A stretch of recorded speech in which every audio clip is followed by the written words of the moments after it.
Hello, and welcome to Road Trip Wrestling, a pro wrestling themed travel show. Each episode, we highlight a different wrestling company and one of its events. Join us on the road as we explore the world of professional wrestling and the different genres, styles, and characters it has to offer. This episode was a personal find. If you would like to suggest a company for an upcoming episode, just leave a comment and we'll put it on the list. With that out of the way, let's get to the episode. Good evening, everybody, and welcome to another episode, fun-filled, of RTW. That's Road Trip Wrestling. You'll hear some say this is WrestleMania week. Did we head to Las Vegas? Oh, hell no.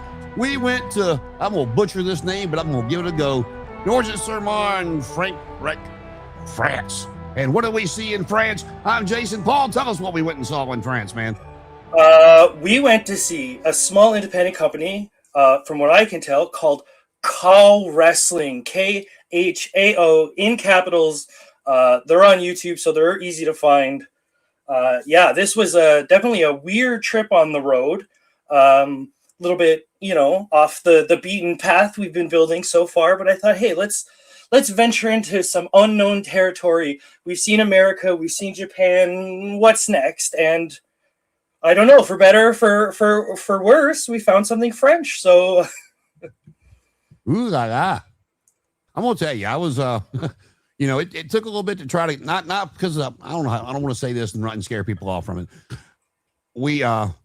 I kind of forgot that I could do the English subtitles so we could understand what they were saying. Well, read what they were saying, because there were some big spots in this episode that we watched, in episode 1, if you will. And, but got the English subtitles going there so we could read it. But man, I want to tell you, dude, I was, I enjoyed this one. I really did. I mean, it's been a long week for me, and, I was a little tired, but it had nothing to do with watching the show. It was, magnifique. I will say this is a show I would call dynamite. Like, it started off hot, it went hot, the crowd was hot. To give a very specific thing to what you said, Jason, the show we watched was KHAO Volume 1. That's why it was he mentioned episode 1. It can be found on YouTube. This show was filmed March 1st, so it's only a month old. I thought, oh, maybe this might be a little bit older because it's an independent. And it's like, no, this is hot off the presses in theory. So, hey, we're in the middle of nowhere, France, and we're watching a very, very recent independent show. Well, I'll tell you, and technology's come a long way, and we probably didn't do enough research into it. I am sure there's a way, somehow, some way to get the English dub over, so you can actually. I really get into the announcing, and that's always been one of my, not to take off the company, but one of my knocks at AEW. I'm not a big Excalibur fan, and but I really dig the announcing. I like the storytelling of people that are good. It's love or hate Jim Ross. I thought he did a very good job of storytelling. David Crockett back in the day, who was not a trained announcer, he was going strictly off emotion, and that's kind of stuff I enjoy. Gordon Soley was a storyteller, and so on, blah blah blah blah. So and these guys seem to have they had the energy, man. I wish I could have understood what they were saying. It did actually remind me of when I listened to New Japan Pro Wrestling. Their commentators are very animated, so it's almost one of those. Look, person, I have no idea what you're saying, but I'm extremely excited by whatever it is that you're talking about, because, oh boy, are you giving it socks. I feel bad because we are sort of hyping up the commentators in a weird way. Like, we didn't understand them, but they did a good job. They did a great job. I mean, that's why, if they would have just been kind of monotone or whatever, and no, I wouldn't have gave a damn what they were saying. But these guys were so, they were so hyped. I'm like, man, what the hell are they saying? So. And the worst part is, unfortunately, when I did my little bit of research on the show, usually Cage Match will say the announcer's name or stuff like that. This one had nothing. So it's like, oh, like, we want to give credit kind of where it's due. And it's just, this information is hard to come by because the company, their first show was February 22nd, 2025. So this is a hot off the presses company. So I can see why, Cage Match doesn't have all their information. When you go on YouTube, they have 2.25 1,000, not million, 1,000 followers. So I thought that's kind of weird for an independent. I go on Instagram, I go on X or whatever. I check out all the social medias. The highest following they have is 6.5 thousand on Instagram, of all places, which I know is bigger here in Canada. I don't know if it's as big in America. I think Twitter X is the bigger one there. So I thought that was kind of a weird, you know what I mean? Why all the attention on Instagram, but if their matches and shows are on YouTube, why not that much attention? But maybe, hey, that's just the way that modern social media goes. I think the reason that X is popular over here, and I don't know if it's as popular as it used to be or not, but it's just a quick way of, you know, and if you got the blue check mark, you know, you can tweet out as many characters as you want, or X out, whatever the hell they're calling it now. It's not Twitter anymore. But you know, but also on the flip side of that, you know, you'll get flagged for, you know, people know what I'm talking about on Facebook, Instagram, stuff like that for inappropriate posts or, I mean, Twitter and X, they just don't care, man. You know, and you know, you don't have to be following somebody for when they, you know, they pay for those ads or whatever it is to get in people's feed. You know, and I'll be scrolling through, you know, in here on a wrestling show, checking out and being scrolling on the computer for, you know, watching what people are tweeting. And of course, the wife walks in about the time I'm scrolling down. There's a naked chick right in between the wrestling stuff. And I'm like, that ain't, no, look, it says follow. I'm not following that. I don't know how to wind it up in my timeline or my feed. But, you know, Twitter and X just don't care, man. You can post whatever you want. It's the algorithm. But yeah, I just thought, hey, that's a weird place for you to have way more attention. But yeah, I wish I had more research, but honestly, I looked up. There's not even a wiki page for this company, which there usually is. All I could find was I tried to find a big version of their logo and can't even find that. Like, this is brand new. They don't have a lot of media out. They got their posts, but you don't have that Wikipedia page where they say all the champions and blah, blah, blah. And well, if we got in on volume 1, I mean, we might have got, you know, that might be getting us in right there from the ground up, man. We might be watching something grow. I think they've only had a couple major shows outside of this. So this could be, this could be their third big show. And they only have so many fans because it looked like 200 people. They packed in this little hall, let's call it, because it's not an arena. It's not like, this was somewhere they would film historical you know, like dinner scenes for those kind of movies. It seems like, because I popped it into Google, and yeah, it's a very weird hall. Well, to me, I mean, it had the feel, but a very smaller version, if you can believe this. Try to give the audience something to grasp their head around, so they might go follow it. To me, it gave a very much smaller version of the ECW arena. The crowd was hot. You had the balcony. It sounds bad to say that, but yes, that's the truth. I mean, the crowd was very hot. You had the balcony overlay coming around that we will get to. That what we can do is actually start getting into the show and into the card if you're. I'm ready. I'm following you. I just don't remember. Like I said, I don't remember the names, man. You sent me the thing back up. I'm gonna go back over here and. That's okay. I got my note. This show opens with actually, which I was surprised with, is a beautiful video package.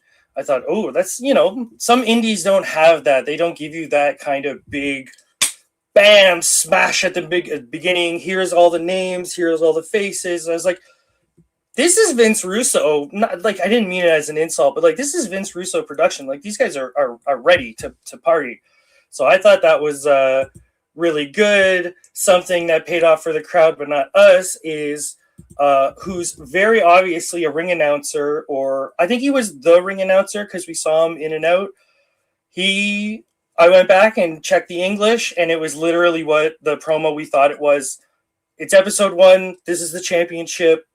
Everybody's going to fight awesome for the champ. It was a good old fighting spirit promo, which it's like, that's all you really needed. But I mean, it was a nice looking belt though. And he was excited.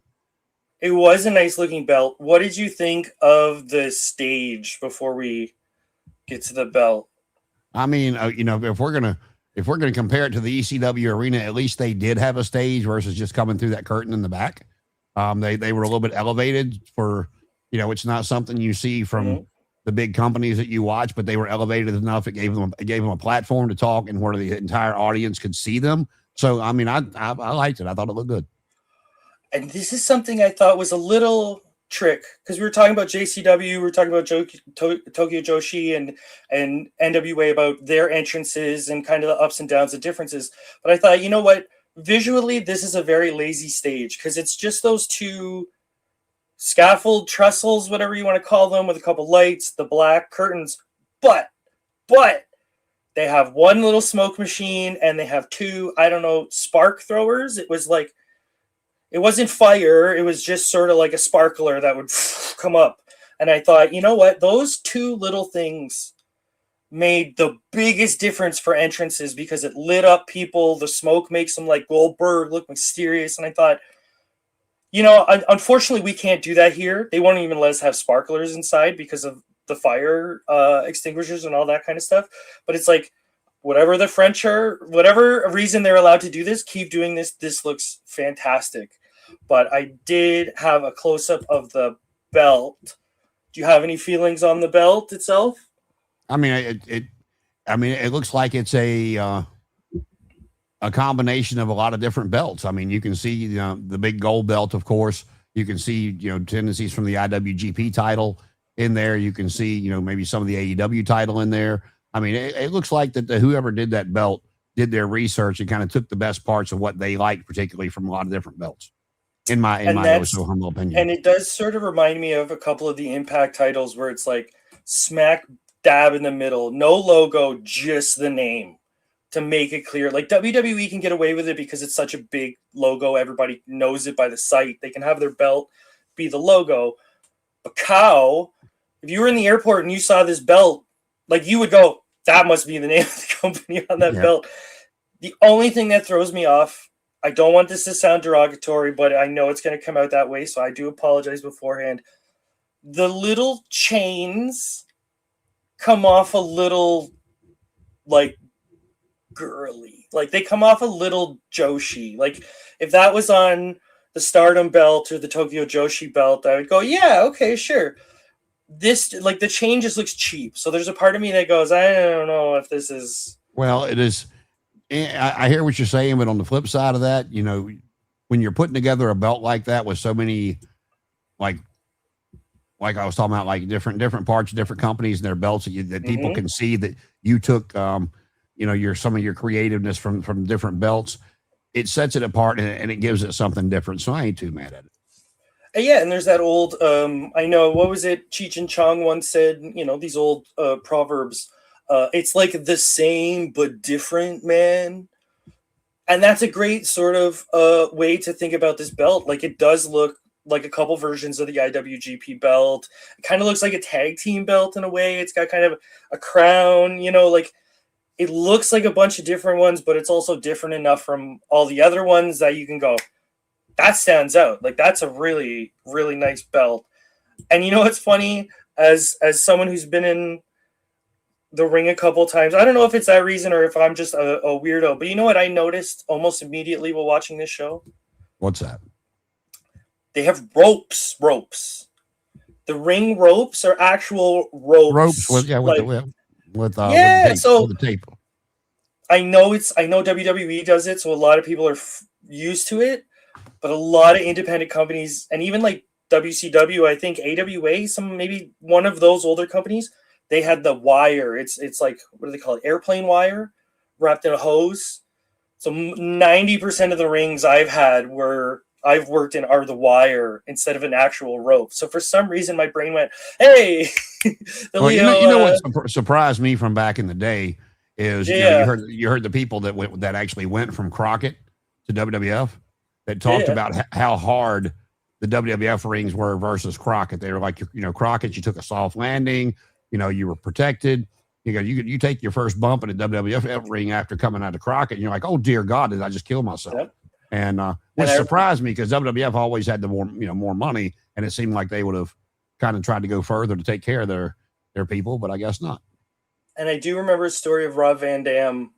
He had always worked with cables because of ECW and those smaller independents coming up, even WCW with that little cup of coffee he had there. But yeah, he said as soon as I went to the ropes, he goes, nope, all my bounce was gone. Like, he's like, I didn't have that strength. But yeah, I thought that was a weird one. But let's get into the opening match because there's some weird factoids I found out about some of these guys. So match one, Kuro and El Maestro. Do you have any immediate thoughts on these two fellas coming out? The heel luchador caught me. And In but which again, way? well, I mean, it makes sense because it's France, it's not America, it's not Mexico. So it makes sense for those people to kind of like, Americans over in Japan, the gaijin, and so it makes sense for that, but it's just you don't see that too often. So I was like, oh, look at that, a heel luchador. Yeah, watching it again, we didn't get the commentary, so hopefully they didn't play this up because I would feel sort of bummed out if they did. But I felt like the luchador part was just he just so happened to be a luchador, which sounds very Seinfeld, like there's no problem, not a problem if he is kind of deal. But it's like my only problem with El Maestro is how he was dressed, and this fella. So he comes out to what I assume to be a Cypress Hill song, and he's wearing short trunks. He looks in between Powerhouse Hobbs or Royce Keys and Jonathan Gresham. He's like that perfect sort of mix. But he comes out with the black trunks, which look fine on him, and he's wearing the weirdest diamond crotch protector thing. So I don't know if his crotch was really long and got bigger at the bottom, which is totally possible. I'm not judging anybody, but that was the only part of my of his sort of gear that I thought, man, this is sort of weird. No, I mean, like I said, I wasn't paying that much.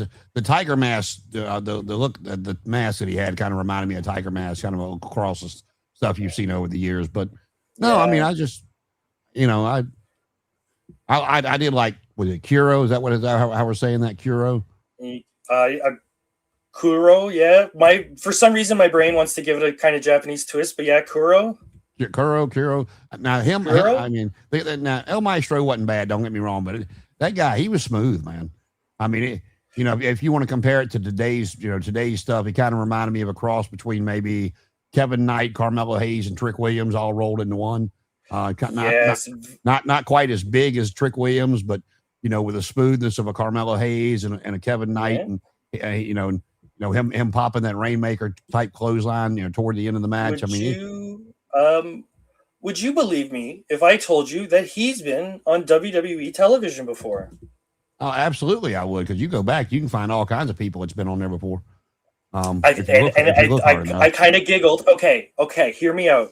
Guess what role he played while being like he was an extra on WWE. I'll get you that. I'll give you that part.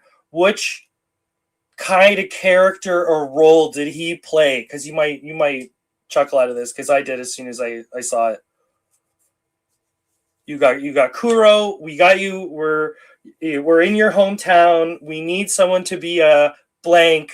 What do you think he was? Security. Yeah. He was security guy, and he got, which I would consider an honor, a great honor. He took a stunner from Kevin Owens. He was in a pull-apart brawl on Backlash France between Kevin and Randy versus Tom and Jacob 2024, and he was one of the black shirt guys to break it up. He took a stunner, went out, and I went, hey, that's so who knows if in 4 or 5 years he might pop up different places. But yeah, this guy was he's 27. Maestro is 33. So these guys are both, I would say, very young. You know what I mean, in the grand scheme of wrestling. And so Kuro comes out with a sort of I just immediately thought of the Heart Foundation, big pink jacket. You can see it in the picture. He's got a big pink leather pants with the fringe on the outside. This guy would pass an airport test if he was wearing this. Everyone would go. He also reminded me a little bit of the Pope as well. Yes, one of those very young, very athletic. Kevin Knight, Michael Oku, one of those give him time type of guys. Like, you're fantastic, but give him 5 years and you're going to be one of the be all and end all of professional wrestling. But yeah, this match, they start hot, like hot. Like, they kick each other in the face a few times, like a couple big drop kick spots, like a big dive or two. Like, these guys are going at it like they have something to prove, which maybe considering the position of the company, hey, maybe that is true. Maybe this is their barely legal, if you will. Because yeah, I noticed a couple Ishii spots, like the forearms, and they step into it. Like, a lot of this was really, really really hot. Like, they kept going. My only problem was later in the match, they were doing the sort of back and forth spot where they're kind of no-selling each other's moves. And I think it was Kuro picks up Maestro, gives him the Made in Japan 1 count. Boom. I thought, okay, maybe, I got a little bit offended, but I know that might just have been a feat. But yeah, they build it up to a, believe it or not, a Rainmaker finish. So one guy tries to hit Kuro with the Rainmaker, and he hits one, and old school Okada, he picks Maestro up, hits a clean one, 1, 2, 3, and the second the music starts playing, the crowd go mental. Did you? And the crowd goes wild. Did you have any thoughts on this match? No, I mean, it reminded me a lot of and I won't say the whole card, so please don't. If you're watching, don't get stuck on this. But they opened so hot, it was like the old when WCW started on their rise, when you had the NWO on the main event side, but you opened up with Jericho, Guerrero, Saturn, Malenko, Benoit, all those guys just starting out so hot, and that's what this match did. They didn't come out there to try to slowly bring the crowd up. They went at it from the opening bell. If I remember correctly, the opening match to Barely Legal was, what was it? Total Elimination. The Eliminators versus the Dudleys, I believe. And it was like a 7-minute go match. And it was exactly like this. Just, this was a singles match of that, like, this is a show we're trying to prove a point, and this is the opening match. So if anyone's going to prove a point, you guys got to go out and do it. And I think they picked a great 2 to do it, because oh boy did they start hot. Up next, unfortunately, backstage promo with a fella named TBL, who looks like an Australian guy I know called Ichi. So I just thought that was the weirdest. Hey, I know that guy, but I didn't know that guy because he's a big... not to be confused with JBL. Yeah, so up next is... I'm going to butcher this name because I've written it down 1,000 times, and I can only hate myself when I say it. Thiago Montero with Agath. I apologize. I would say Agath is correct instead of Agath. Versus Corey Zero. So this is going to be the first intergender match for Road Trip Wrestling, and there was a part of me that see, old school fans say bring it back to basics. And I had no problem with this, because if you go back in the annals of history and saw how many times Sherry Martel, Medusa Michelli, Baby Doll especially, at least Sherry and Medusa were trained wrestlers. Baby Doll was to a point, but she wasn't that level that those ladies did. And even China getting involved with the men in the mid 90s. It's for people that, I mean, like I said, you see, and I'm not trying to advocate or say anything's okay, but you see movies and TV shows all the time of violence, men on women, and whatever, and you understand that it's entertainment. So for when you see this on wrestling, now that you know that it's entertainment, do me a favor and shut the fuck up and just watch what's happening, because this is I enjoyed it. This girl put on a great. She put on a great show. I thought she did well, and I mean she was. And the guy played a great. Go ahead. Go ahead. No, I'm very happy that you. I'm very happy that the first name out of your mouth to talk about this woman was Sherry Martel, because I was like, when going into this, like, intergender matches can be a mixed bag depending on how you believe in the heart of intergender. And I kind of went into, it's like watching an old movie where you go, am I going to see something maybe not, maybe holds up too well in modern eyes. But no, these two absolutely, Sherry Martel did. They kicked each other in the face. They beat the living crap out of each other. And so a couple little things I found out about these two to start us off here. Thiago is 28, and he looks like, who does he look like? There's so many names that this guy looks like. Well, Ethan Page is the one that came to mind for me. Yeah, he looks like there's a guy in Super Kicked Wrestling local that looks exactly like that. Like, douchebag, beach guy. Like, this is a guy you would see on the boulevard that kind of like says weird things about your girlfriend, and right, you know what I mean? Like, this guy you would see everywhere, but this guy is 28 years old, Portuguese, and 3 people that he's wrestled, which I thought, okay, this is pretty good.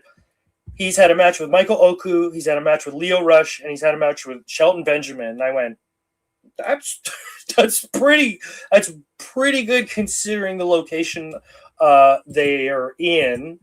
And then Corey Zero here is 23 years old, which I believe is the youngest person on this show by far, and she's a triple champion.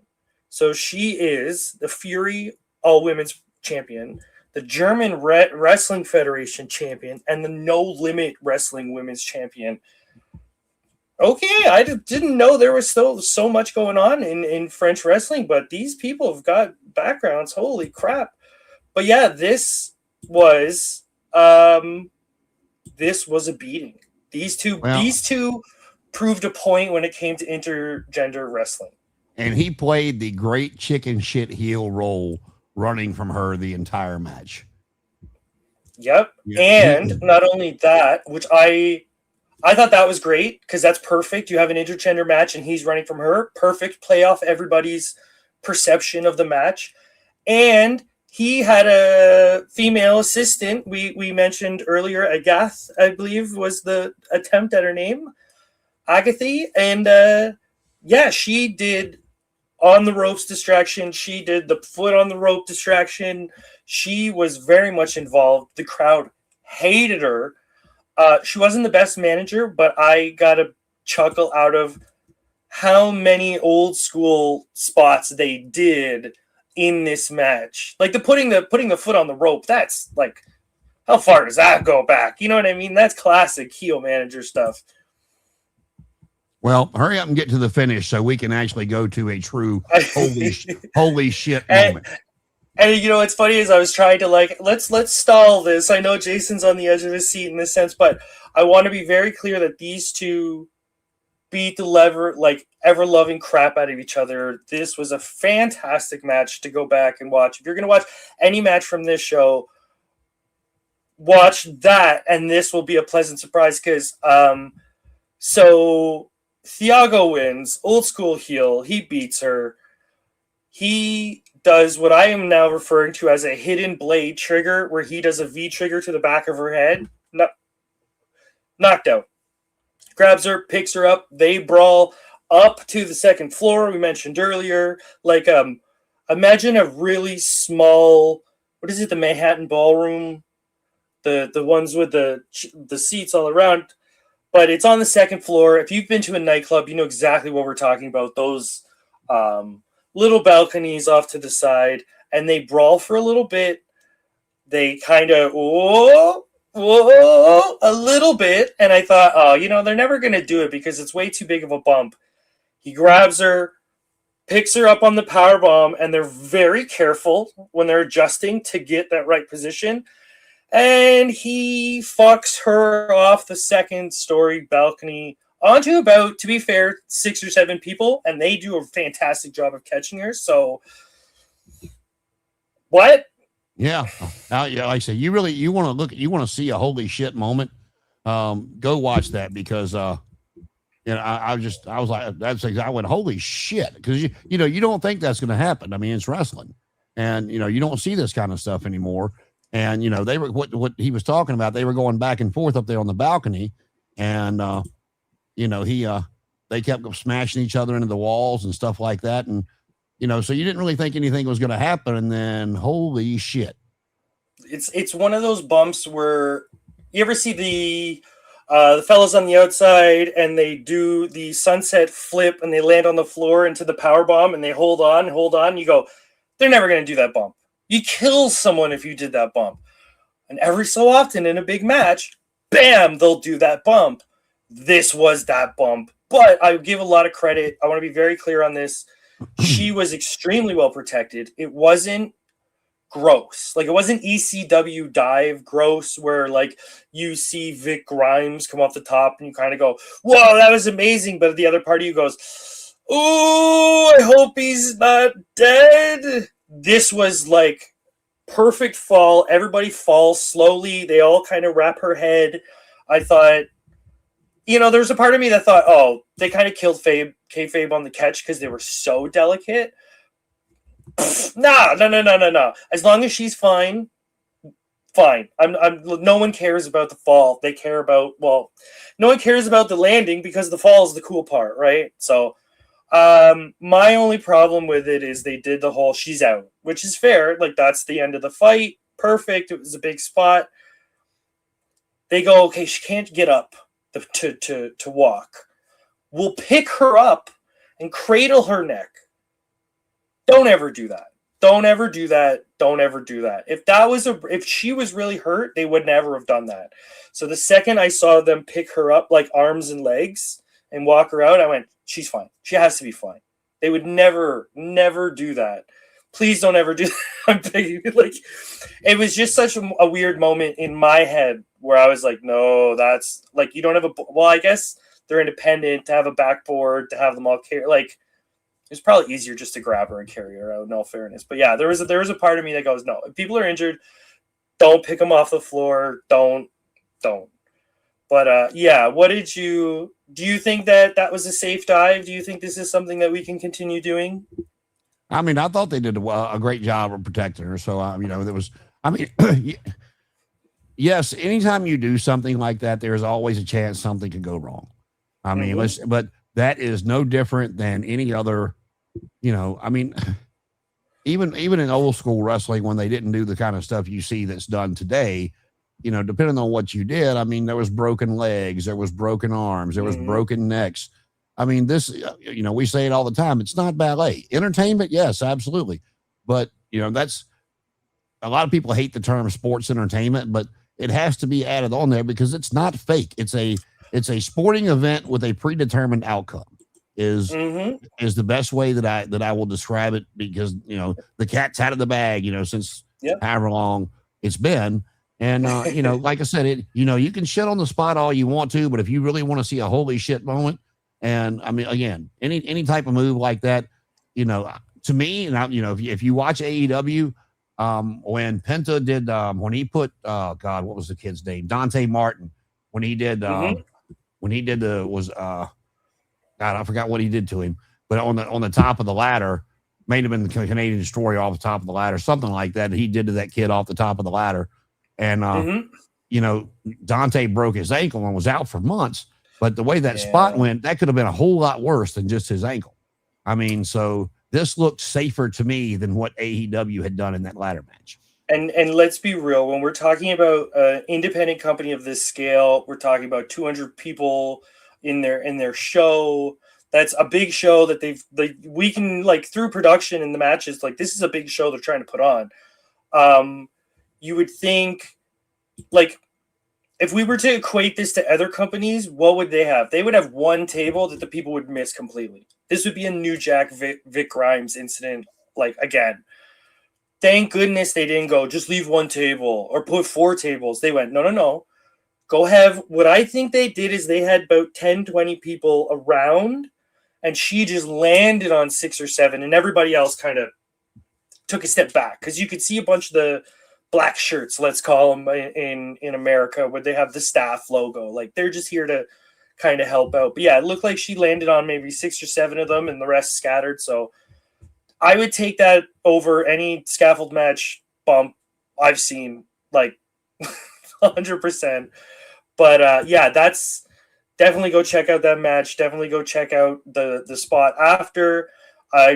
In the research I've done, nothing's come up that she was injured. I even saw another fella do a similar spot, but a dive. So I think this is something that they're comfortable doing. I think there's something they might continue doing. But yeah. Well, you talk about a scaffold match, and we'll go on to the next one here in a second. But you know, if you want to go back in the annals of history to the first scaffold match that people remembered, I'm sure there was probably one before that, but you know, Starrcade 85, Night of the Skywalkers, the Midnight Express versus the Road Warriors, you know, everybody wanted to see Jim Cornette be thrown off that scaffold. And it wasn't going to happen, but they had to figure out a way to do it. And so the way they figured it out was him to go up, climb, and get one on the bottom, hang, and then just drop. And Big Bubba Rogers, Boss Man, Ray Traylor, whatever, was supposed to catch him. Well, when Big Bubba looked up and Cornette went to fall, the lights were in his eyes. He completely missed him. And that, I mean, if you look back on it, I mean, it was probably 8 to 10 foot that he dropped. That, you know, it wasn't a long fall, not nearly what she just experienced. But when Cornette hit that ring, he shattered his ACL. I mean, just and you know, that was back when ACL surgery is not what it is now. And you know, if you went out back then, you were gone for a year or so, if not more. And back then, if you didn't work, you didn't get paid. There was no contracts like that. So, and this is one of those things where it's like, look, realistically, if we're of level or minds, we probably shouldn't be ever that high up. Never, ever. Should we be that high up in the sky, especially in wrestling doing bumps? No. Saying that, this is a carnival. This is a show. So like Mick Foley, he knew he shouldn't be flying off Hell in a Cell, but he what's that Foley math thing he does? Payne does something math he does. He said, look, this is going to suck, but if I do it, I might be a made man. And it's one of those. I remember the name Corey Zero because she was the one. Everyone was like, Corey. And when they carried her out, they were even chanting Salut. So I don't know the direct translation, but it seemed like one of those like thank you kind of chants where it was like, we appreciate what you've done here. Like risk versus reward, you know, so. And thank you for putting your body on the line for that risk versus reward for us. But coming out next, our fifth match we got here is Mecca versus TBL. So I have mixed feelings on this Mecca person because I looked him up on Instagram. I did my research on, a little bit of research on everybody. So he comes from rugby. He's 28. I thought, hey, thumbs up. I saw him at a WWE show wearing a Yeet shirt, and I thought, you know, I don't know how to feel about this guy anymore. Well, I mean, he's got to keep it in the family with that Jeff Cobb look he's got going on. Yeah, he does look a lot like Jeff Cobb in that way. And I thought, let's see. I'm sorry, hold on. JC Mateo. Oh, no. No. So he's had a match with Big Damo, a 3-way match with Bobby Lashley, and this Mecca, you might appreciate this little tidbit. He's beat Dominic Djokovic in a singles match. I thought, hey, that's a big name for someone. Like I've never heard of Mecca coming into this show, and I thought, hey, Dominic, like even outside of WWE, he's very well respected as a worker. So having a win over him is very good. Well, one thing I've noticed with the guys and the girls have names that have, you know, had a cup of coffee or had a year or 2, 3-year run like Dijakovic had there, you know, and we talked about it with when I saw Sherry Martel at Maryland Championship Wrestling. You come in with that mindset that, you know, well, hey, that's Dijak. You know, he was on WWE TV, he was on Ring of Honor TV. He's going to kill this guy. But then, you know, they surprised the crowd and put the hometown, you know, home promotion person over.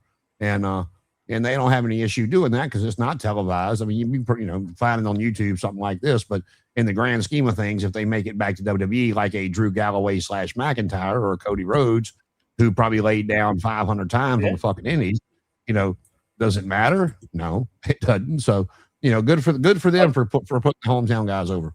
A rising tide lifts all ships is a philosophy I believe works, especially when you have someone that looks like Mecca, with the very like Powerhouse Hobbs singlet. It's got almost like a Mark Henry kind of thickness. Yeah, I thought this I wouldn't even have a question about losing. They'd say you're losing. I go, yeah, okay. Like this is a big intimidating person with a big scary face. 28 years old. Now the other fella, TLB, you didn't like. I kind of like them. This fella's 22 years old, and they have the body type of one. They have him here as a middleweight champion. I thought middleweight my ass. Hey, junior heavyweight in Japan is just under 100 kilos, so maybe they got something more specific. But this what I thought was really fun. So he's got a win over Robbie X, which is a weird kind of tidbit. But this person, TLB, has wrestled Swoggle and Microman. So I don't know if he's just got a type. But as I was going through his Instagram, I just thought there are two little people, bing, bing, bing, right in a row. So I don't know what's going on. I would be interested to see the weight difference between him and Hornswoggle, because Hornswoggle might be short, but he's stout. He a thick little fellow. So are you familiar with Microman? Have you heard of this? I've heard of him, but I've never seen him. It's I hate to say it, but this is exactly what it sounds like. This is a small person wrestler, and I believe they are the smallest small person wrestler. I don't have their height on me, but they are like 3 foot. I don't know, like the right foot, but they're like one of the smallest people. I just thought it was really funny how Swoggle and Microman's name came up back to back, and I went, that's an odd thing. But yeah, this is what I like to call a catch me if you can match. It was the story of TLB's got these big attacks, like big knees, big kicks. Problem is that Mecca can just grab them and throw them across the ring and smash them. And that was basically the story of the whole match. Is there anything that stood out to you in this one? Big highlight?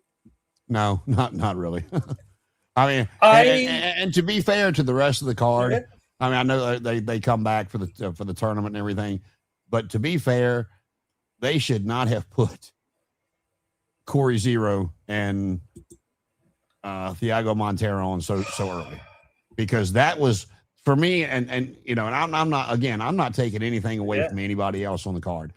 But when you put something like that on so early, the rest of the card, for me personally, I don't know how you feel about it, but it's hard to live up to. And I think it's a little bit mixed because, so not to spoil anything, but we don't see, well, I guess I don't have to spoil much because Corey lost and we don't see her later into the show. What I think what happened is they said, look, she's going to lose. So let's give her something big to do to have everybody say her name. So she gets a bit like, you're one of the first eliminated. Let's do something cool to appreciate you being eliminated earlier. The problem is you did something big really earlier in the show and the fans went like this. And now, you know what I mean? You like, where's the piss break match? Now, this was not a piss break match in quality. But yeah, the energy of the crowd, like you could hear them getting a little quiet because it was sort of like, well, you're not doing anything bigger than what we just saw by far. There's no way higher. But I will say when it came to structure, when it came to sort of logic, and when it came to action, these two boys went out to prove something too. Like this was another one of those, like, we have a format, we have a story. Like it's a very simple story of, if I get my hands on you, which is a comedic way of telling it, but that's the truth. We have a little skinny fella who can jump around and do all these big strikes. It's like in a video game. He just keeps hitting a hard punch, hard kick. He just won't do anything else but that. and Mecha just hits the grapple button. What I did like is, so the French announcers do call lariats, which I found appropriate because there was a couple lariats in this match that I would call Stan Hansen lariats. All thank you to Father Stan, taking each other's heads off. These guys definitely had something to prove. They do a pop-up cutter into an Ushigoroshi, like bang, bang, 1 count, V-trigger, 2 count. They do the Undertaker spot where Mecha just sits up and gives them the look, and lariat, rear naked. That's the end. And I thought, wow, these guys had a format that was more than just high spots. They had a story that was more than just blow them out of the water. Like, I know you're saying that this was kind of overshadowed by the earlier match, but I thought this was a really, really highlight of the show. These guys really put their bodies on the line here. Like, not as much as Corey Zero, but yeah. Well, like I said, I am not by any stretch of the imagination knocking the rest of the card. I just thought that was a very high spot to put on the second match. I'm not. I got the. Oh no, I can completely understand the perspective of that big sharp ramp up. Yeah. I mean, so again, it's not taken away from anything to me. It's just, that was not the last. I mean, this was not the last first round match. I don't think. I can go back and look. Nope, we have one more. So I would have at least pushed that off as far as I could have possibly could, if that makes sense. Yeah, maybe put it to the middle, or even have it like first thing. So there's more of a lull in between. But yeah, that's a rough sort of booking choice to. Hey, that's a science, like planning out show structure and knowing when, where, and that kind of stuff. Like, that's a science. I don't want to knock them, but I think it was just an unfortunate. It's like you're making a movie, the scene has to go in. Unfortunately, it has to go in a place where it doesn't necessarily fit, but for the sake of the story, it's got to go here.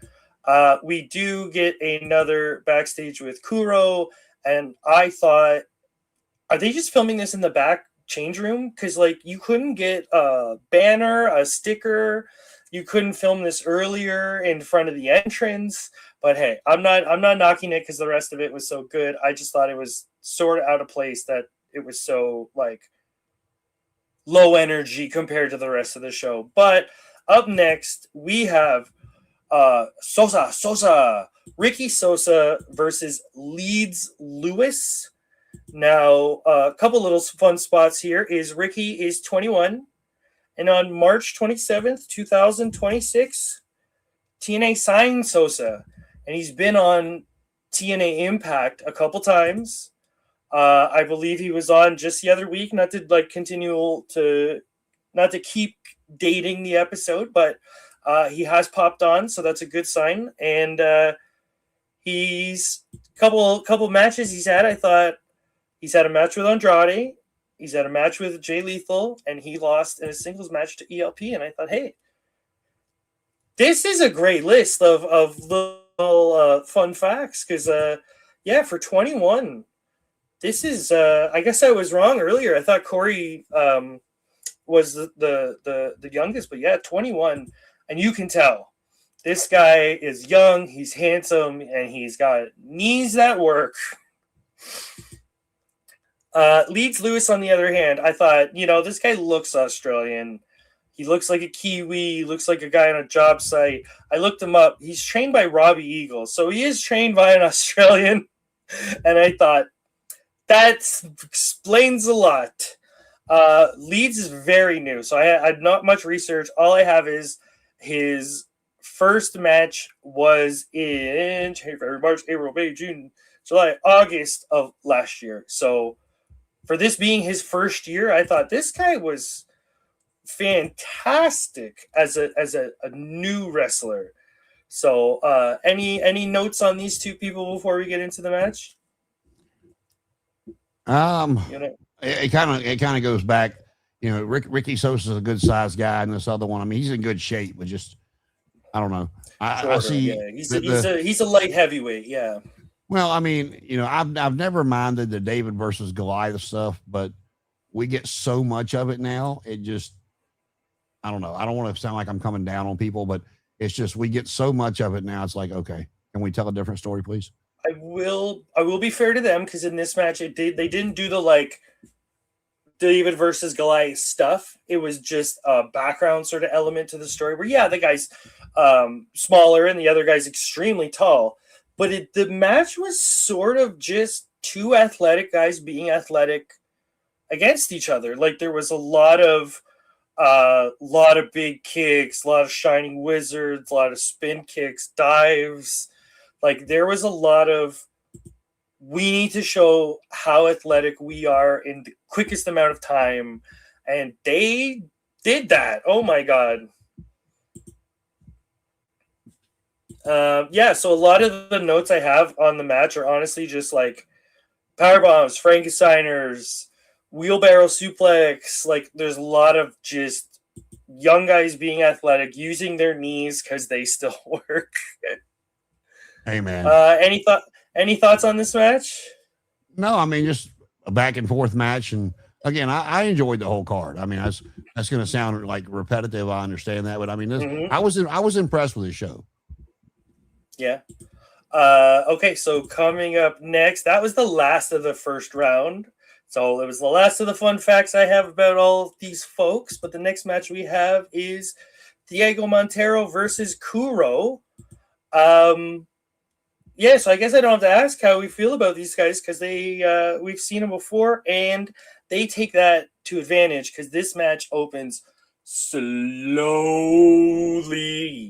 Yeah, they say to each other, slow it down.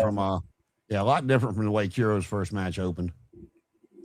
Yeah, I think they did it on purpose because he's an athletic guy, and they made a lot of athletic decisions. So they come in with Diego. And they do the like, I don't wanna. The one thing I thought was funny is you see Diego sitting on the corner. He actually looks like he's about to cry. So I don't know if he was about to lose and he was making a boo-boo face, or if it was just the way that the light was hitting him. But I thought that was too crazy. But they slow it down, brother. And then all of a sudden go pedal to the metal. And we have a Falcon arrow and a 2 count within the first 20 seconds of them actually touching. Like, slow down. Bing, bing, bing, bing, bing, bing. Slow it down. Big boot. Slow it down. And the heel takes over. This was like almost like an old school American match, I would call it, where it's just like kick, ha ha ha, punch, ha ha, like keeping control, old school, slow it down. But yeah, they by the end of it, they pick it back up. I don't know if Kuro was tired or if this is the lull in the show, but they ended up the last bit of the match. I don't know if these two don't like each other, but that was the impression I got because they went to town, like stand-in trade spots where everything sounds great. Like you can hear the smack coming off the wall, couple rainmakers, made in Japan, 3 big V triggers. And what I think is fun is they go for another Rainmaker. They go for the big ending. Manager gets up. Low blow. Pile driver. Pile driver gets a 1 count. Kuro gets up. And Diego, I don't know if this is something that they've been leaning on, but lariat, brainbuster, end of match. And I went, they've been using a lariat a lot lately in this show, in the finally like ending sequence. So I don't know if that's something they are being actively thinking about, or maybe it's just a subconscious thing. Because a lot of these matches ends with like big lariat move. Well, the one thing I'll say for that is it's kind of like, maybe bad to compare it to, but David Hasselhoff over in Europe was like Elvis as a singer. And nobody cared about him over here as far as singing goes. He was the Baywatch guy. He was the Knight Rider guy. And, it's like, we've talked about Okada's finish working here versus how it works in Japan and how it comes across. Yeah. And my biggest issue with it over here was the stuff that AEW lets their people do that they kick out of, like at a 1 count, but then you've got the clothesline, knocking them down for a 3 count. So it just really depends on. You don't really hear, when you hear French, and I mean, you correct me on this if I'm wrong, but when you hear French wrestlers, you hear a lot of what they say French Canadian. You don't really hear of a true French. French. French from France. Here. And so it just depends on where they are as far as catching up. So I mean, a lariat could still be like a Stan Hansen-esque vibe over there. So it just depends on what they're doing as a whole in France, because the WWE's went over there, and I'm sure AEW probably has too. I don't really keep up with it, but with AEW's across the pond trips, because they don't advertise them as much as WWE gets putting out there where they're going, and this, that, and the other. Like you said, Kuro being at the France show as security and stuff like that. So it just depends on what their audience is used to and what they consider to be over. And like I told you before, it doesn't matter where they are. It depends on how they use it. And I praise MJF for that. It's all psychology, but there's a part of me that goes, I think that's a little bit. You're being a little bit polite to the old school by having that a finisher or signature, because it's like you've learned a lesson that they were trying to teach us. Don't have this big crazy finish that's going to kill your body. You can get away with having a lariat, have a lariat, because there's a lot of Japanese wrestlers that have lariats or knee drops, or what I mean, things that are like I can just go bang and hit you with it, and they count that as a finish. So it's like, hey, whatever. I'll give you do what you can do. Two quick things to compare it to for me. I've told you about talking to the Honky Tonk Man about getting squashed by the Warrior at SummerSlam, and how I thought it was ridiculous, and him telling me it was his idea. It could be a longer story later, but then also I forgot who was doing the interview, but I saw Jake Roberts I heard Jake Roberts on the podcast, and whoever was interviewing him said, "Does it bother you that the DDT has now become basically hoard out and not a finish anymore?" And he grinned. Jake, how Jake is. He's still Jake. He might be older and he might be clean, but he's still Jake. And he said, "No, not at all." He goes, "Because you know why?" He goes, "Because your name's brought up." He said, "Not just my name." He goes, "But when they kick out of it now, people are like, man, they can't do it like Jake did, because when Jake did it, they didn't get up." And the guy just kind of, and it kind of hit him. He's like, "I never thought about it that way." He said, "No, whore my move out all you want, because you'll never get the effect with it that I had." He goes, "But you keep my name relevant." Because the perfect example is a Stan Hansen lariat. People will, if you take someone's head off with a lariat and they do a big flip-de-doo, they're going to go just like Stan Hansen. I know a lot of people have done lariats, but he's just the one that got that reputation. Like, I guess maybe a forearm, you might say Lex Luger, but for this moment right now, it's like that reflection of the past where they just say Vader bomb, whatever. It's like, no, that will always be a Stan Hansen lariat. They'll never call it, like, I know JBL is a different version, but it's always a Stan Hansen. I think even he would call it a Stan Hansen lariat. Yeah, they had named his the clothesline from hell, but he was really the last American wrestler I can think of that used that as a finish. A big normal sort of lariat, because Hangman's is a lariat, but that's big flip-de-doo. But I got a little bit angry at what was next, because they had an ad for KHAO Nemesis, February 5th, 2026. I cannot find it. So I assume this is a house show or a local show, because it's not on YouTube. It's not on the website. I tried looking. Is there a paywall I have to go behind? Nope. It said Michael Oku presents, and I went, oh, come on. I love that guy. So I thought that was I don't know if this is just a poor step or whatever. Maybe it's just bad for us because we're in a different country. But I was kind of confused on that. But coming up next, we have Ricky Sosa versus Mecca. These are the two guys we've seen before. This is another. Ricky Sosa is very tall, but thin. Mecca's very short and wide. He's a very Taz type of guy. And this felt like they didn't want to start a match, and I don't mean that in a bad way. I assume these guys are exhausted in the match. The show's been going on forever at this point. They're all tired. They go out, and if you've ever heard the expression "slow it down, brother," this is what they mean. They played that song twice. The crowd. So they played the song, the crowd singing, they play it again, the crowd singing, they stop the music, the crowd just keeps going for so long that Mecca actually has to start like smiling, like this is going on forever. And he's like, yo, they love me. They love me. Listen to how loud they are. And then Ricky Sosa's music hits and you just see him go, oh. The crowd explode for this guy, especially in this part of the show. They went mental. And all he did was he just walked around the ring.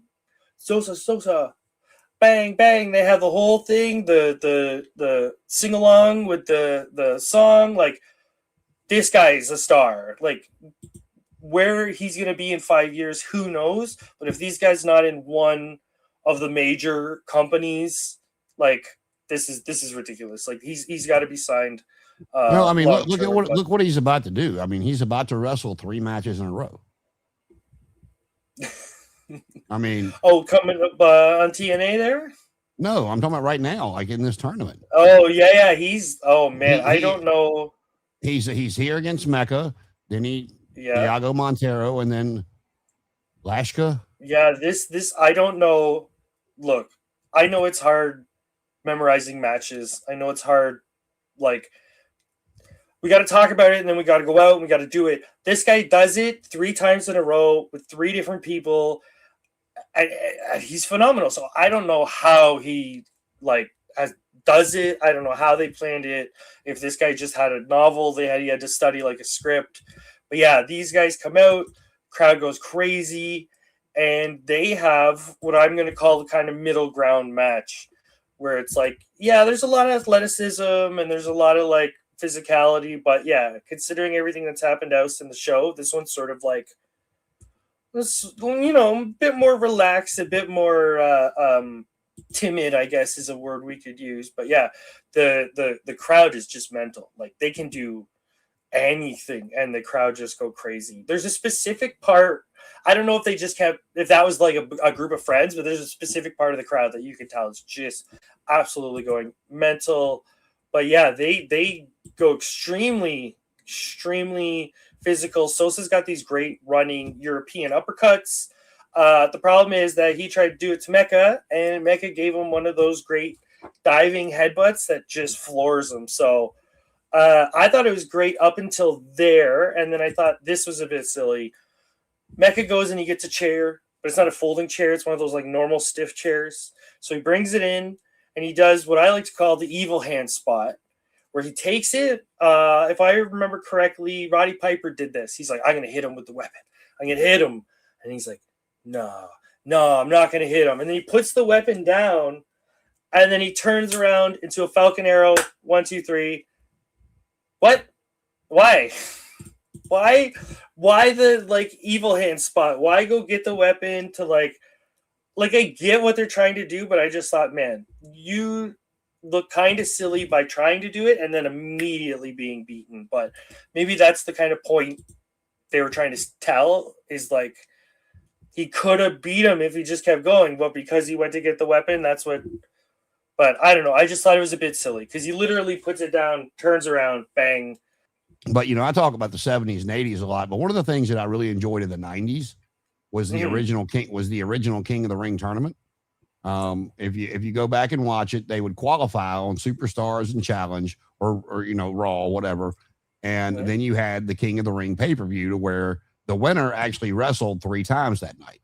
Now, it wasn't back to back to back like this, but I enjoyed. I know I've heard for years that, even though they did the tournament at WrestleMania 4 to crown a new champion, that Vince McMahon hated tournaments.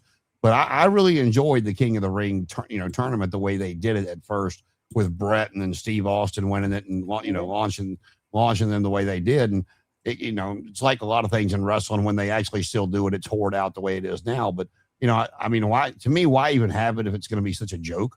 Because the King of the Ring was the way to, it was a way to get the guy to the next echelon of the card. And now that you do it, I mean, Booker T did a great run with it, and since then, I mean, Sheamus has had it. There's been a couple other people, Xavier Woods, they've given it to, and it just became a joke of what it was. But this show reminded me of that early King of the Ring stuff. I know there's an expression where they say tournaments don't work in American wrestling, and I always thought that was baffling because it's like, well, they do work if you plan them out right. Like if this is episode 1. The story that was told in KHAO this episode with the tournament was, we're putting over we want you to know, if anybody, these talents.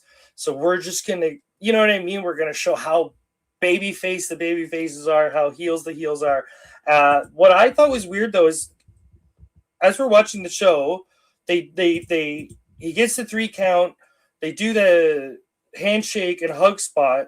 Mecca hits the pile driver on Sosa, and I kind of went, they're not going to do the match right now, are they? Like, is there going to be a different match? Is there going to be an intermission? Because the commentators mentioned something about an intermission, but we didn't see it as viewers, so maybe they edited that out. But yeah, no, here comes Thiago's music, and I thought, you know what? No, this is perfect, because Sosa's in the middle of the ring, still selling. Like he's out, my neck, my back, all that fun stuff. And Thiago I am not going to sing the rest of that song. But nope, we don't have to. But yeah, he comes out and does the old. I hate to like dub matches, but this is a play with your food match. Like he comes out and kind of kicks him gently, and kind of every time he stands up, he kind of hits him. But it's like not necessarily a Road Warrior match, but that sort of like Brock Lesnar, like, oh, I'm just playing. This guy's no threat. I'm just having fun. Throw him, like what's Brock versus Zach Gowen? You know what I mean? One of those like, oh, you're just playing with your food. Like this is a road Steiners versus local talent. You know what I mean? It's just one of those like, oh, just put them out of their misery matches. But this is one of those like the structure was perfect. Thiago plays with his food. Great heel. He's doing all the big heel stuff. Unfortunately, we get 2 manager interference spots back to back. And I went, that's kind of suspicious they would do it back to back. And then we get a good old fashioned, you're out of here. And the crowd goes bonkers. Thiago tries to take control, but the crowd is mental. Sosa just goes crazy. He uses one of those fancy little clutches that Zack Sabre Jr. does, where it's like the bridge.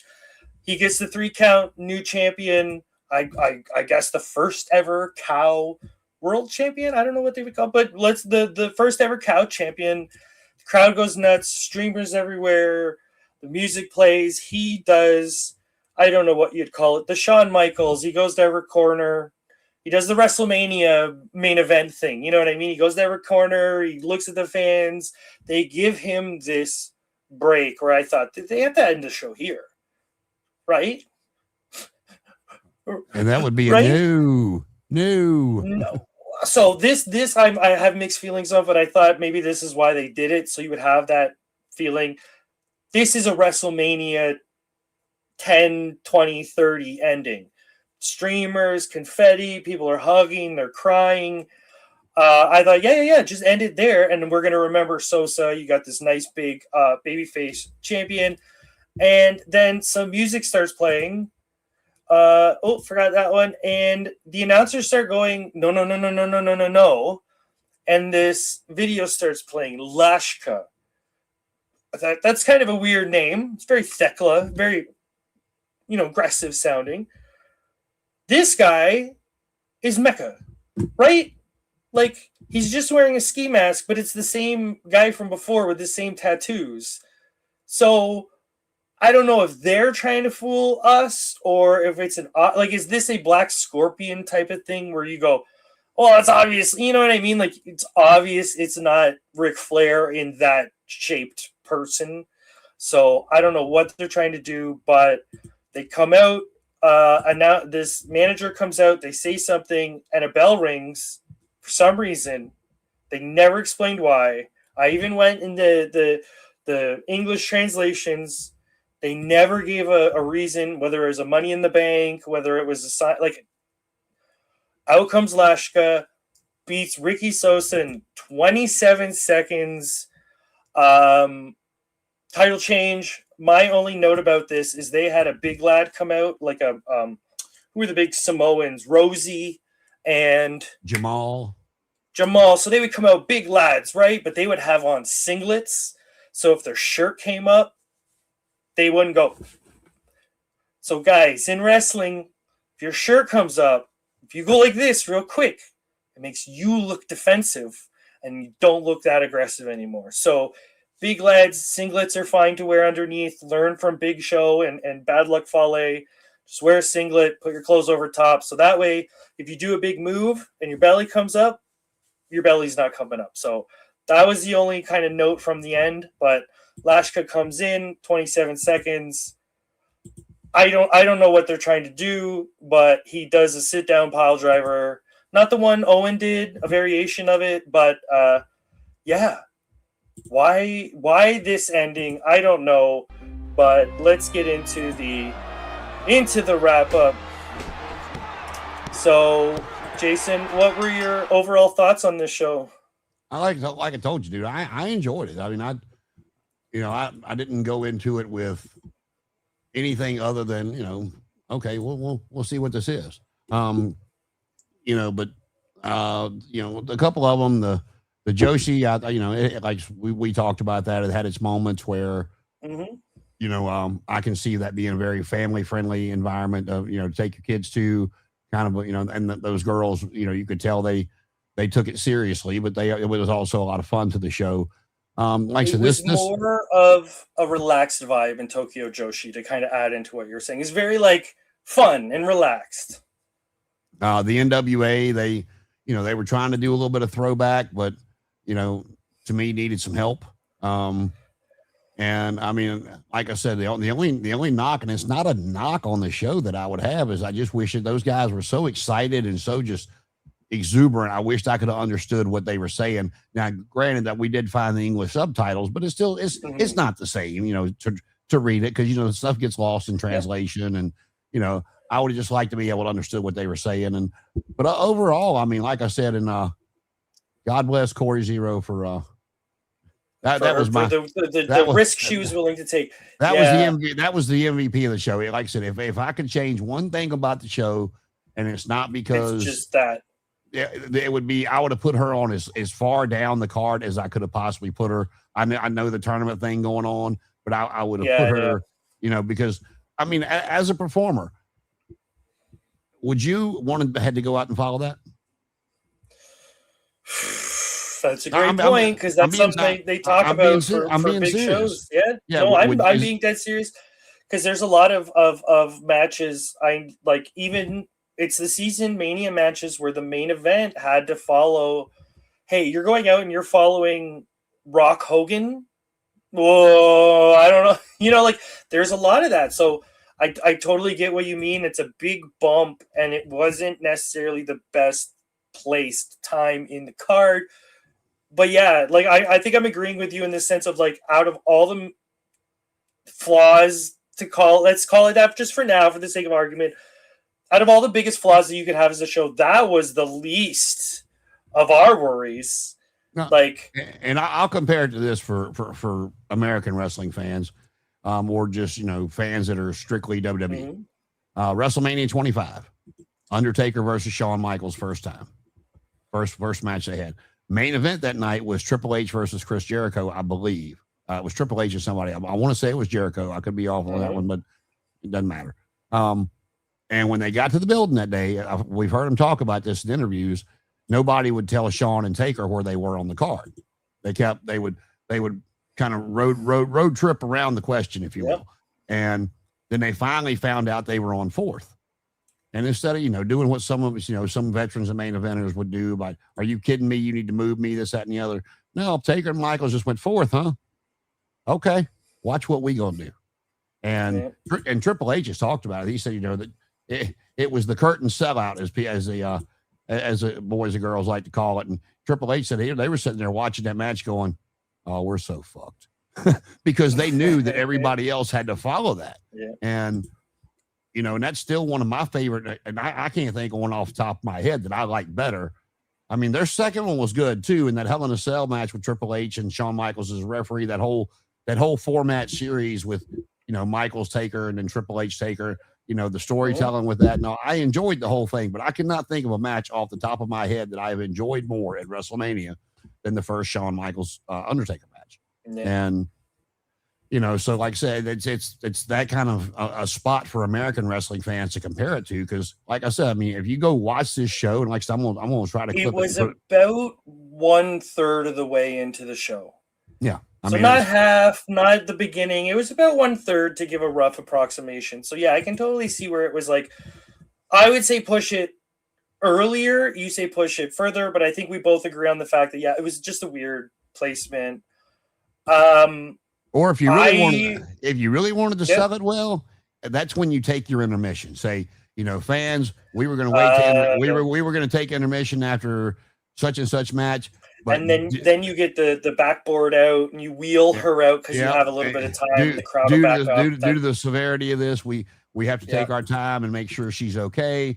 And we got to settle this back down. And we got to make sure that we can continue the show. I mean, sell the shit out of it, man. If you're going to do it that early, sell it, man. Sell it to everything it's worth. I will say, other than that, which I think is a very small detail in the overall landscape of the show, out of all of the 4 shows that we've watched for this show, this is hands down the best one. And I don't mean that as a knock at any of the other companies. They all did great, but for this was the barely legal of wrestling shows. They came out with something to prove.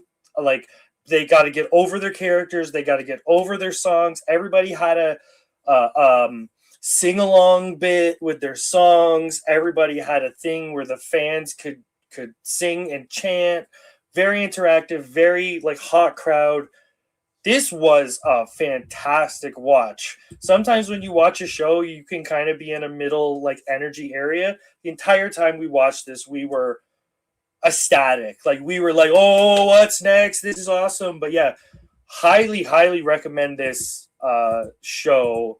I highly recommend most of the people in this show, if you get a chance to watch Ricky Sosa, take that chance. The only thing I want to end on is sort of a weird topic, but I think we can get through this quick. As I'm doing the research for the episode, I'm trying to find as much information as possible. I find this old Reddit thread. The owner of KHAO has made a comment on Ricky Sosa being hired by TNA, and it is translated. Oh my goodness! Of course, my Google starts falling apart. Quote: at the slightest opportunity, our talent leaves, and you're happy about that. They're taking advantage of the vulnerability of the indie wrestling scene to poach them, selling them the dream of becoming the next WWE superstar without offering any compensation or consideration in return. This can't go on any longer. In the comments, he also replied to people with the following quotes: I'm not happy about it. KHAO is not a non-profit training center. The rest of it, I thought, oh, that's fairly, that's okay. Don't forget, again, this is in quotes, don't forget that if I hadn't changed his music, he'd still be a jobber in Nutrare. And I went, I'm not on your side anymore. Well, I thought the first half is something we can debate about and talk about companies and talent. The second part, I thought, you know what? That's a low blow. I don't know if I'm into this anymore. Well, I mean, it kind of reminds me of, I'm not sure how much basketball you followed over the years, but when LeBron James left Cleveland the first time, and the owner, and I can't even think of his name off the top of my head, but the owner put out a letter in the Cleveland newspaper, basically just blasted him when he left for Cleveland and went to Miami. And I mean, you don't have to agree with it, you don't have to like it, but I mean, show some class, and you want to get mad about it. And it ruins any good argument you could have. Now, I can totally see a company going, hey, we put a lot of work into a talent, we got them over, and now they're going to somewhere else. It isn't necessarily outside of the realm of possibility. Okay, I can sort of get that argument. Okay, but yeah, the second he called his talent a jobber, I went, no. Yeah, but here's the question I would pose to whether it's him or any other indie promoter out there, and you just, do you really want to look at me and tell me that you don't think these guys and girls that you're training's dream is not to be in either WWE, AEW, New Japan, or maybe another one out there somewhere? You really think they want to start? And that's not knocking what you're doing. You're doing a good thing. You're training them. You're giving them reps. And then you'll have somebody to say, hey, because if you part on good company, on good terms, then you've got somebody's poster to put up. And when they're back in town, come in and talk to your talent. You can't sit there and tell me that you're that fucking stupid that you think these guys and girls that you've got in your dojo don't want to go on to greener pastures. They appreciate you for what the opportunity you're giving them, but they want the WrestleMania. They want the Double or Nothing. Let's bring it back a little bit more realistic. Because let's say outside of WWE, New Japan, let's say outside of those like end goals, this show had about 200 people in it. There's 2,000 people on YouTube. You can do better than 200 people on a show. You know what I mean? In that sliding scale, I know we all want to be on the big shows, but I think it's fair for someone to say, hey, can I do 2,000 people show? You know what I mean? Let's take a couple steps. But yeah, I could totally see them saying, I want to take those steps. And the manager or the promoter going, no, you're mine. It's kind of like we talked about with Joshi, when we were talking about that was like a 300 seat arena, and it was full. I wouldn't go from 200 to 2,000, but if you've got people outside that you're turning away because you got empty seats, okay, you got a 300 seat arena. Okay, let's try a 600 to 1,000 seat arena and see what happens there. And then if you're still turning people away, or you have to cut off ticket sales online, however you're doing it. Okay, well, we could have sold more tickets. Let's try another one. I mean, I wouldn't jump from 300 to 200 to 2,000. Well, no, I meant as for the talent. So if Ricky Sosa wants to go from a company that's doing 200 to a company doing 2,000, then I feel like that's a logical step forward. But if the promoter who's doing 200 is getting kind of a little bit upset about it, it's like, it's. But I mean, just I feel like you just have to let go at this point of the argument. You know what I mean? But it's a tale as old as time in the wrestling business. I mean, look at all them small little territories that groomed those guys and got them over just for Vince to reach over and go, hey, but and they go back. You go back in annals of history. You talk about the pay. I mean, I'm sure you've heard the guys talk about it. That when they were brought in, like in the pre-contract days, like these multi-million-dollar contracts. When they were brought into WWE, their contract was a $1,500 contract. That was it. They were guaranteed $1,500, and that was it. They were sold on an opportunity, not a whatever. And if you remember, Beyond the Mat, there was the little cut of that movie where one of the people they were talking. This guy's claim to fame was, he gave a couple people to WWE, and now they keep going back to him because they know that he's a good trainer and they know that he can make talent. So why wouldn't you try to build that bridge as an owner to say, hey, we got this school that's making a lot of hits.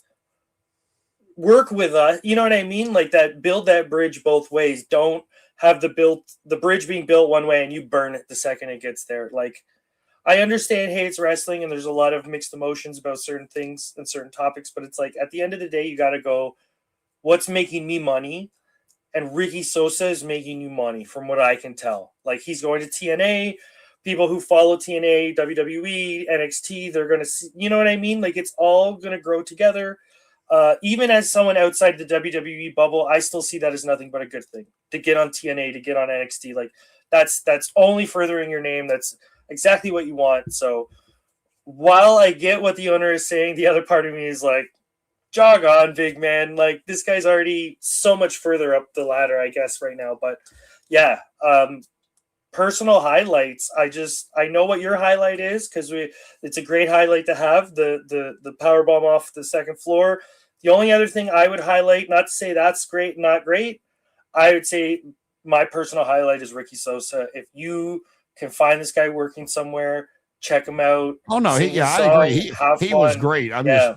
Those were the two separate highlights from this show. Yeah. My thing is, if you can go find the highlight of her being power bombed off the stage, it's going to make you want to watch the whole show. Well, it's unfortunately it's time to get back in the car and get back on the road because we got a lot of driving across another 2 continents to get back to our next location. So for me, Paul, for Jason here, we want to thank you for being on the road with us, and we'll see you next time.